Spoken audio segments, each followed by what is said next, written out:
So one thing I really enjoy doing is ruffling some feathers on the internet. And as you can see by the gear laid out here, we're going to do a lot of that today. So about a month ago, maybe two, I don't really remember exactly, I made a video about these Yankum rings made by my friend Alan.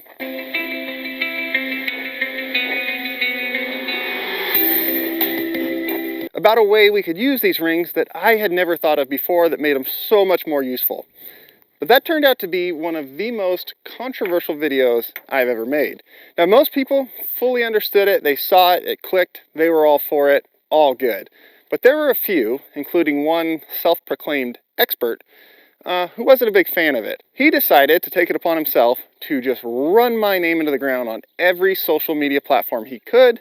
He probably made 30 videos that I know of in about a week's time, just trashing me. And all of his videos are full of just flat out false information because he doesn't know what he's talking about. So as you can see, we got my 30,000 pound rollback sitting here right where it was before. Just, I think it's facing the other way around this time. Instead of my TJ, we're using my Dodge to do the pulling this time. It has the exact same 12,000 pound apex winch on the front. And for an anchor, we can't use the wrecker right now because the boom cylinder is still tore out of it. So we're just gonna use the skid steer and we're gonna use that winch and the Yankum ring setup to pull this truck straight sideways. And we're gonna explain why we're doing what we're doing, how we're doing what we're doing, and how this whole setup works together to make winching safe and easier. So here is the original Yankum offset hole non-spinning recovery ring that I used in that video to show the multi-part line setup and how you can do up to a 5-part pull with just 2 of these rings. And here we have the new and improved Yankum offset hole non-spinning ring that has been engineered specifically to do the multi-part through the center line setup that we did in that video. As you can see, just a small difference between the two. And what I didn't know while I was showing you the video about this one is that this one was being developed to make this process work even better. This much fatter ring with this much bigger radius in here addresses the concern that I mentioned in that previous video of this being a small radius to pull the rope around. As a static load, sure. As a transitory loop, meaning moving across the radius, it's on the small side. And I said in there, is it perfect? No. Does it work? Yes. And I said that because no, it's not perfect. It is on the small side. But does it work? Yes, it absolutely does. Now, if you ordered these original rings through the affiliate link in my description after I posted that video on April 23rd, a small batch of you got your order pretty quickly, and you are, I'm sure, very happy with the product you got. But most of you got put onto back order, and I'm sure you're not very happy with that because back order is no fun for anyone. It's not fun for you who are buying it. It's not fun for the manufacturer. It's just not a fun thing. But luckily, a little benefit that came from that back order was it gave Yankum time to finish perfecting the development of these new version of the rings. So if you got put onto back order and haven't received your order yet, this is what's coming in the mail instead of these that you ordered, kind of as a little thanks for waiting, sorry it took so long from Yankum. So that is a super cool bonus. But if you got these ones, or you already own these ones, you bought these separate, these are still, I would say, the best recovery rings on the market, but I can't say that now because this one's here. But these are still an awesome product, awesome ring that does everything I said it does in that original video, as proven by the fact that I showed it doing everything I said it does in that original video. So these, still absolutely great product. This is just a little improvement, and some of you are going to get these as a bonus. Now, when you're running a rope around a radius in movement where it's moving across that radius, you want 8 times the diameter of the rope. Now, obviously, this is not 8 times the diameter of the rope. However, this outside diameter is 3 inches, which if you're running 3/8 winch line is 8 times the diameter of the rope. On these new rings, this outside diameter is still 3 inches. This inside diameter, on the other hand, is 2 1/4 inches. Now, I know you're thinking, you just said it needs to be 8 times the diameter of the rope. That's only 2 1/4 inches. So how is that okay? Well, that's where having a little bit of knowledge about the subject you're talking about comes in. Now, I myself, I don't have that knowledge. But instead of running to Google to just look what I find on the front page and make a TikTok real quick to call out someone with a much bigger status on the internet than I have so that I can run down their name and try to gain some clout off of it, what I prefer to do is actually go ask the people who do have that knowledge. And what those people say is that, yes, you need 8 times the diameter of the rope at peak load. Well, here's the fun fact about a 3/8 winch line. Peak load is around 22 to 23,000 pounds. So if you have 23 to 23,000 pounds of line load on that winch line, which is impossible to put out with a 12,000 pound winch, yes, you need 8 times the diameter of the rope, and then this outer diameter is acceptable, this inner diameter is not. But here's the funny thing. As you start to come down from that peak load, the requirements on the bend radius start to come down as well. And then all of a sudden, that 2 1/4 inside bend radius becomes more than enough, and that 3-inch outside bend radius becomes way overkill. So basically what I'm saying is, you are not going to hurt the rope bending around this radius or even this radius with the amount of line load that that winch can create. So speaking of this winch, it is the Badlands Apex 12,000 pound winch. And as I'm calling out some manufacturer names here, I feel like it's a perfect time to tell you guys about the sponsor of today's video. And that is you. There's no one paying me to make this video. There's no one sponsoring this video. There's no one asking me to make this video. I am making this video to give you guys some information, since so much flat out false information has been put out there by someone else. I want to get the right stuff out here, so that's what we're doing today. Yes, this winch is rated at 12,000 pounds, but like every winch out there, got a bug on me, whether Harbor Freight, any other brand, electric, hydraulic, it doesn't matter. Every winch is only good for its rating when it's on the bottom layer right on the drum. So you see, inside the winch is a drum that, much like the wheel on a vehicle, rotates to pull the line onto it and create the pulling force. Now the center of the drum is the fulcrum, and the farther you get out away from that center, essentially the bigger lever you have prying on it, therefore the more turning force it takes to move that lever. So just like putting 37s on a vehicle that was designed for 31s makes it harder for this vehicle to turn them, 5 layers of line on a winch drum is obviously much harder to turn than 1. And like I said, that doesn't matter hydraulic winch, electric winch, Harbor Freight, any other brand out there. That is how all winches work. So to combat that, we use mechanical advantage, and the goal is to make that mechanical advantage as easy, convenient, and safe to use as possible. So let's take this, set it up between here, and do some stuff. Now, one thing that was called out specifically that just shows an absolute lack of knowledge by the expert is there was a claim that since the line came out flattened like that on one side that went around the pulley, it was damaged. This is not damage to a synthetic line. That's totally normal and fine. This is how it comes off of your winch drum. 90% of the time, if you ever pulled hard, it flattens out on your winch drum as the other layers go over the top of it.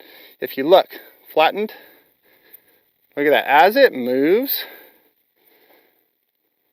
all that goes away and it looks like normal line again, because flattened line, as you can see there, is not damaged. It's just flattened line that goes right back to round and normal as it moves. So let's play follow the ropes, where that one comes from the winch all the way down here, around the outside of this ring, comes all the way back here, around the outside of this ring, all the way back here, through the center of this ring, around that nice 2 1/4 inch radius, which is far more than needed with the amount of line load that can be placed on that rope by that winch. But then it comes all the way back down here, through the center of the ring, all the way back here to my other rim sling here, and we're going to pull on both rims. Just like this nice little diagram printed right here on the winch ring shows you to do. It also shows you how to do a nice 3-part setup over here. So another fun bit of criticism I got is that it was cold outside when I did that demonstration. Dude, I live in Oregon, and that was filmed in February. No shit, it was cold outside. I can't control the weather. Can you? No. So it is what it is. Today, on the other hand, it's summertime. And these rings, before we even pull, 82 degrees, 83 degrees, just ambient temperature out here on a 80-degree day. So enough talking. Let's start pulling and see what happens. Tell me that's not a thing of beauty right there.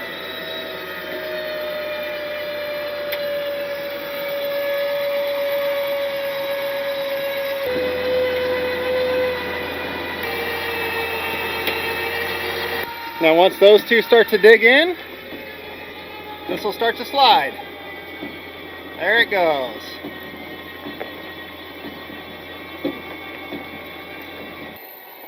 And as it's sliding, we're just going to keep on pulling. This truck only has one battery and not the greatest alternator, so yeah, it's dropping, but we'll see what it can do. This is also a good winch test right here.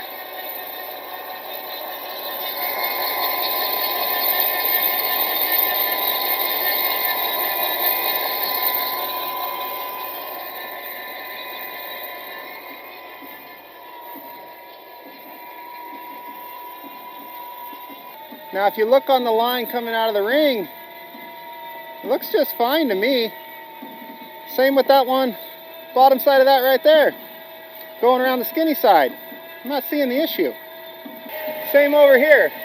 The one that comes around the skinny side, no issue.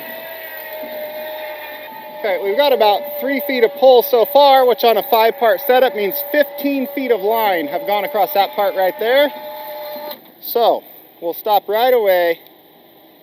The rope, 112 degrees.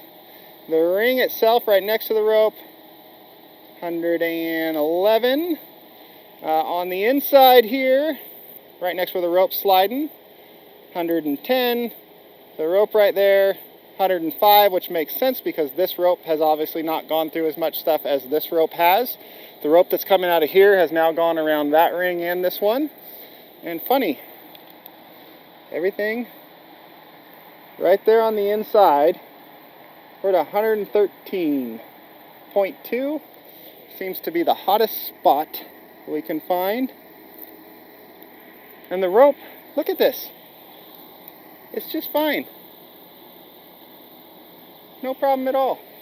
Now before it has time to cool down, let's run over here to the winch and 85, 93, 90. I don't know how I could actually get a temperature of the motor on this thing since it's inside here. But 93, hottest I can get.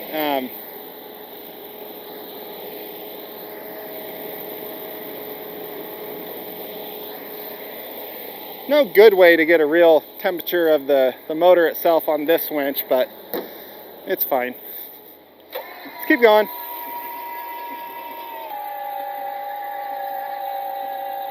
You see, we've run a lot of line in there. And it just keeps going.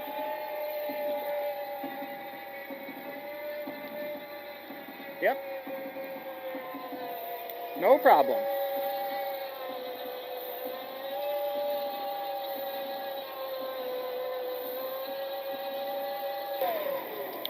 Okay. I think we have proved our point here on the pull. We're quite a ways almost done there anyway, so let's get right up in there. 131 degrees on the rope at its hottest part. The ring, if we can get to it right there, 120, who's the hottest? 27, 28, hottest I see. In there, 27, rope 123, 27. That one's obviously going to be a little cooler because it's had less rope travel over it with less of a load on it. 124, I guess it's about the same. 115, and then if we get in here, the rope coming out of the ring on the rubbing side is just fine. Now, in some videos that were posted using this method and just the through the ring method that I'm going to show you here in a sec for like just doubling back, the rope was coming out of the ring absolutely destroyed, like destroyed immediately. And what was funny about those videos is the rope was put through, set up, the pull was started, and before it even got to full tension and started pulling the vehicle, like within seconds, the rope coming out absolutely destroyed. And now here I just drug this thing with all this resistance from way over there all the way over here, and the rope is it's just fine. So I'm not saying that something was done off camera inside the ring to purposely destroy the rope, but I am saying I don't believe that bullshit for 1 minute. Because, funny thing, in those videos, you never saw full beginning to end setups and pulls with that method there. You saw, well, we're putting the rope through here, totally cut to a different thing where all of a sudden it starts winching, and then the rope is being absolutely destroyed, cut to after showing a destroyed rope.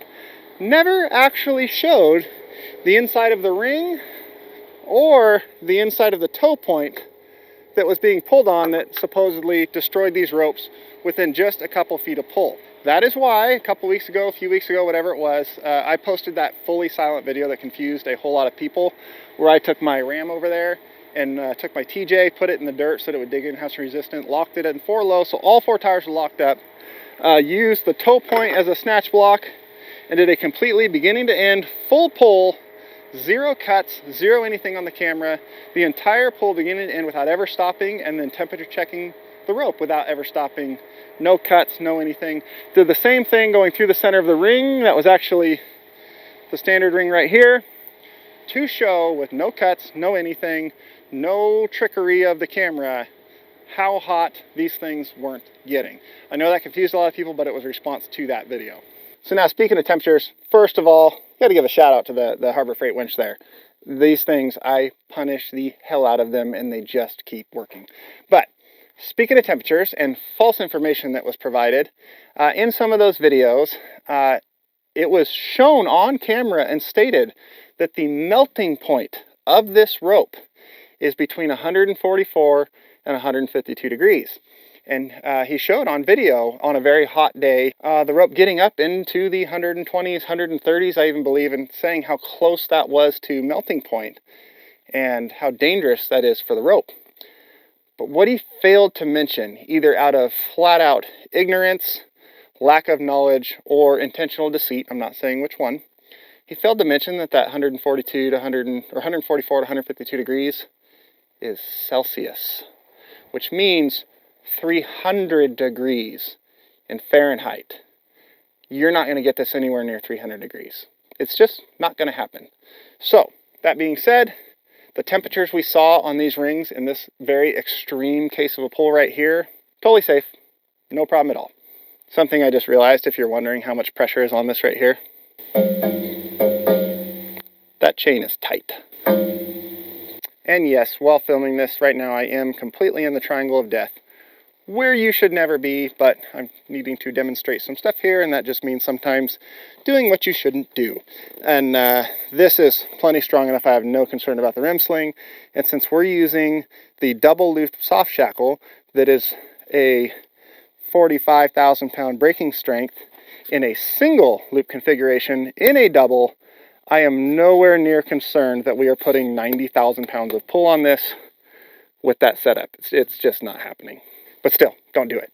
Now, when hooking up a multi-part setup like this off of one ring, you're obviously putting a big load on the soft shackle that is hooking the ring to the load or the anchor or whatever you're doing. And that's why on the rings it says that if you're doing the multi-part line, don't use the standard soft shackle. Use one of the double loop soft shackles that loops around twice, hooks together, and is basically twice as strong, and then you're fine, well within the strength ratings of the shackle.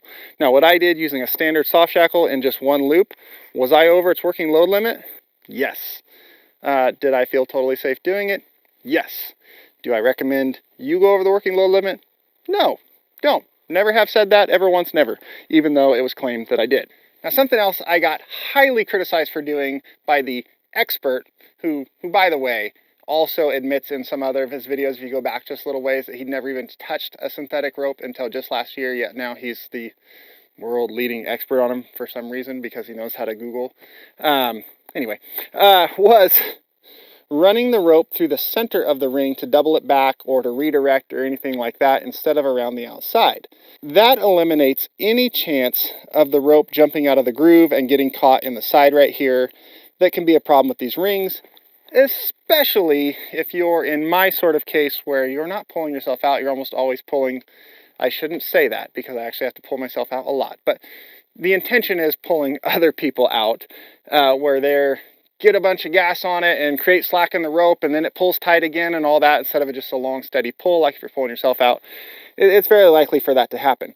When it's running through the center like this, completely impossible for the rope to come out of the groove. Now, the criticism I got was that this ring was never designed to be pulled apart like that. Well, actually, these ones were designed to do exactly that and tested in this pulling configuration. And here's the fun thing. I got to go to the test facility and watch it happen, along with a whole bunch of other gear testing that some I can't show because it's different gear and different stuff and all that. But I can show you the test for this and just exactly what we got to on pulling force with this before something broke. So since this is totally uncharted territory, what's your guess? 50, 55. Oh, I was thinking 50. 49, 50. I say 50. He's saying 55. 51, 720. It's a very confident number over there. Devil's guess. 44. 45.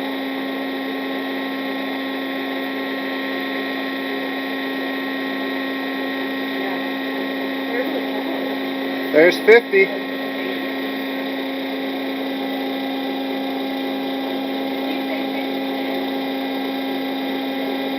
$55.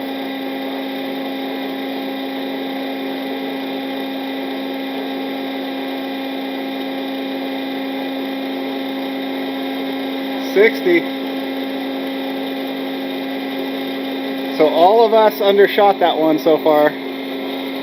64. 5.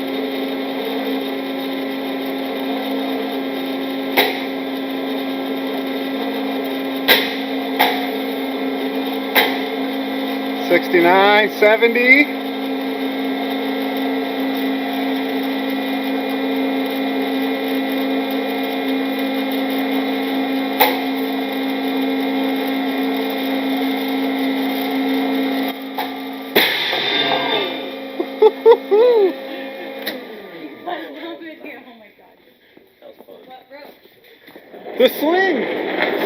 The sling broke. The ring held 80,000. Did you see that? That's right. Did you see that? It spun No, around about 10 times. Oh, because the sling unwrapped. It just went. It was like cool. Wow. That was fun. And I still have 2 cameras. Woo. Did you And your hear my donut ring? looks great. Are you happy? I'm very happy with that. I now know a 3/8 winch line on a 12,000 pound winch going through that. I'm good. You're good. Good as can be with It'll that. be interesting if you can see on your cameras down here at what point it starts to deform. Yeah. I have the one in high speed, so it should be able to show pretty good.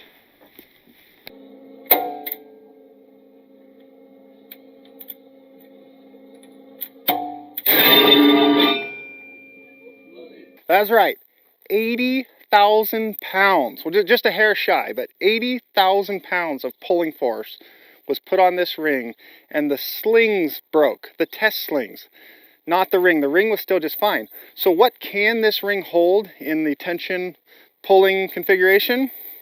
We don't know. We couldn't figure it out because that hole is only so big, and you can only fit so big of a sling in that hole. And what we did was we got the biggest, it's offset so it centers, we got the biggest slings that we could fit 2 of through here, because you obviously have to fit it in each direction. We could not physically fit any bigger and therefore stronger slings through this hole, and the size of slings that we couldn't hold up to enough to break the ring. So we don't actually know what it takes to break this ring, but we know it's a lot more than 80,000 pounds, and we know you are not going to put 80,000 pounds of pull on it with a 12,000 pound winch and a 3/8 winch line. Flat out not going to happen. Using the toe point as a snatch block like I did, is that recommended? No, absolutely not. Nowhere does it say that's recommended. Never did I say it was recommended. What I said was, it works. And I said that because it works. In a last ditch effort, worst case scenario, I got no other gear, but I have this. and that's all I got for a snatch block. Am I going to use it as a snatch block? Absolutely. But if you need a snatch block, you should be using a snatch block, a recovery ring, or something like that. This is not recommended to be used as the snatch block or recovery ring, but it does work. So is this method and this gear 100% safe? No, absolutely not. Recovery is a dangerous thing. You have to use common sense. You have to go through and read the manufacturer's recommendations and ratings and stay within all that stuff. And it's funny, another thing that we got blasted on the internet. This dude made probably 30, 40 videos about me. It was amazing because all it did was make my views go up and up and up because he just kept talking about me nonstop, which made me more money. And I'm going to go ahead and not return the favor of saying his name at all so that none of that goes back to him because, well, screw him. Anyway, one of the things that he was absolutely blasting me on, or attempting to, was he was reading specs and numbers off of manufacturers' websites for gear and rope and all this stuff. And the interesting thing I found that is he never used the same manufacturer of the gear I was using. He used other manufacturers' websites and stuff like that. And it's like, well, yeah, no shit, Sherlock. If I was working on a Ford, I wouldn't read Chrysler's service manual. I would read Ford's. But all that being said, this method can create huge amounts of pulling force, and if used properly, the gear used in this method can take that force. Where you have to be really careful is your attachment points on the vehicle or your anchors. Now, do I think I'm going to hurt this truck rim doing that? Absolutely not. But if we were to reverse that and put all of that force into this little toe ring on the front of my truck here, would I have the ability to rip this ring off of this plate? I'm not exactly sure, but I'm betting if not, I wouldn't be far from it. So if you're worried about that, because you do have the ability to create very huge amounts of force with this setup, you can take a safety sling. This is not one of the Yankum safety slings, even though they do sell them. And you hook this into the soft shackle right here, coming off of that ring or that toe point, and then you run it under and you hook it to your axle or something solid, the frame under there. And it just stays loose like this. Now, if this toe point were to fail and that takes off, this sling would pull tight and catch it and stop it from flying off wherever. And I know what you're saying, Casey, but I thought synthetic rope doesn't recoil. And you're right, synthetic rope does not recoil, but metal parts that you're hooking to and stuff like that can. So just because the rope can't recoil doesn't mean if those tires are totally preloaded over and then all of a sudden all that's released and they spring back, yes, this is going to go flying. So like I said, what you really have to be careful of and use a lot of common sense with is what you're hooked to on different vehicles. That's where you really need to be careful, and you can use safety slings just to catch something if you're worried about that, but also if you're worried about that, you probably shouldn't be pulling that hard on it. So I'm sure you're wondering why use this setup over the traditional pulley steel snatch block setup, and the biggest reason for me is quite obvious. Weight and space. These 3 soft shackles and 2 aluminum rings probably weigh 2 to 3 pounds at most, maybe, so let's say 4 at the most. This one snatch block probably weighs 10. Then you have 4 of them. Then you have 4 of these. Actually, you would need 5 of these to create the same thing as that, I think. Maybe 4. Whatever. Either way, this is a whole lot more to carry in your vehicle, weight-wise and size-wise, than that. But Casey, isn't a bearing pulley far more efficient than a friction ring that the rope slides around? Absolutely, it 100% is. There's no two ways about it. This bearing pulley doesn't have nearly the amount of friction loss as this ring. I will fully admit that. I don't know what the difference actually is, but yeah, the bearing's going to be more efficient. Hands down, no two ways about it. But do you really want to carry all this gear in your Jeep and off-roading when this really does the same thing? I don't. And on top of that, how many of you are using this gear, doing these type of recoveries on a daily or almost daily basis like someone like me does? Very, very few. Is the difference between this and this going to mean that this gets the job done and this doesn't? No. Even for me myself, who does this on a daily, almost daily basis, this is what I use. I don't use that. I use that. That's actually the gear off of my actual wrecker because it has steel line on it, so I have to use that setup. So that's what I use. But if it had synthetic on it, I'd be switching to this. And then safety-wise, if an attachment actually failed, I'd much rather this fly off and hit something than this. And on top of that, this is rated for 4 tons in a pulling configuration. This doesn't have an official rating, but held 80,000 pounds, which is 40 tons. So I'm gonna stick with this. So this is a very new method to the off-road recovery world. I've been told since I posted that video and have looked up and seen now that in the sailing world, they've used the through the center of the ring method for quite a while now. It's a pretty common practice there. But in off-road recovery, I've never seen or heard of it until Alan called me in the middle of the night back in February, all excited about it, and told me. And then I think it was a day or two later, a couple days later, that I made that video trying it out myself with my truck right here, and it worked so well. And from then till now in June, I've been using that method and through the center of the ring for a snatch block method the whole time. All my gear's completely fine. I've never damaged a rope. But there's obviously going to be a lot of perfecting that method, and these new rings are the result of that perfecting that method. And like any new thing, some people are just resistant to change, and that's fine. When synthetic rope first came out, I was like, I'm never going to do that. There's no way that'll work. I'm staying with steel cable. Now, I don't want steel cable on anything. I want everything synthetic. So some people are going to be resistant to change because they're skeptical, and that's just fine. Other people are going to be resistant to change because they're just assholes, and they see the opportunity to try to give themselves a bigger name by running down other people's names. And I have no problem going right back at those people and calling them out on the stuff they post. The only problem with that is when they are such chickens that they block me from every social media platform they can so that I can't see what they post about me. I mean, if he's so confident in what he's saying, why won't he let me see it? So what I'm going to do, instead of lowering myself to the level of others, is I'm just going to keep doing my thing. Sometimes that's doing recovery, sometimes that's driving trucks, sometimes that's running away at the circus, or whatever other random thing I happen to be doing that day. I don't even know what it's going to end up being half the time, but I bring along the camera and try to have some fun with it. Hopefully you guys have fun with it too.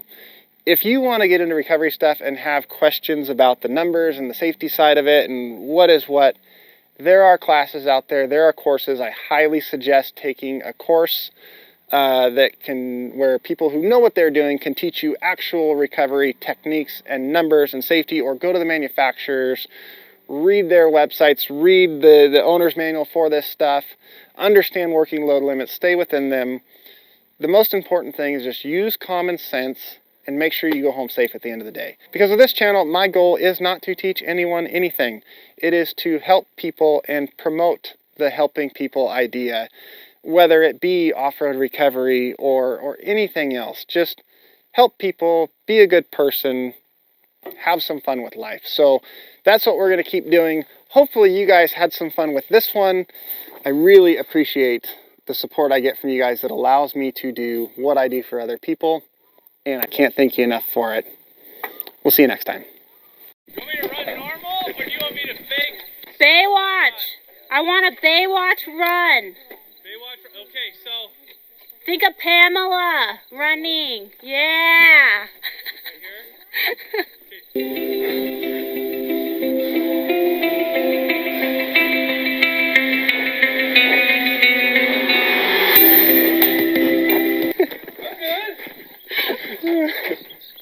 That was so hot. Say that with a straight face. Is it hot in here? Is he doing it again?